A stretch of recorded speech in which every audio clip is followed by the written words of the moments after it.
Hey everyone, welcome back to another episode of How to Guide.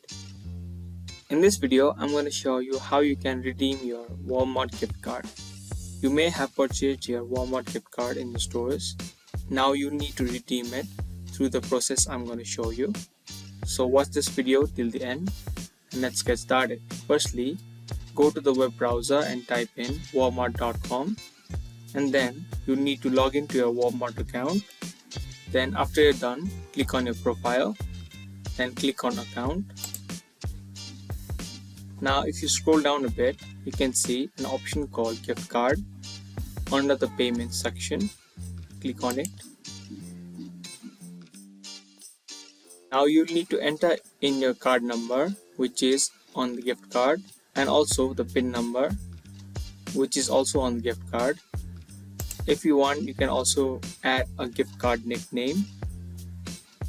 After you enter this information, you can click on Save Card. If you have any difficulty to redeem your gift card, you can contact Walmart customer support and you will be able to easily redeem your Walmart gift card. So those were the few easy steps to redeem your Walmart gift card. If you like this video and found the video to be helpful, do leave us a thumbs up, and we'll be back soon with more videos such like this.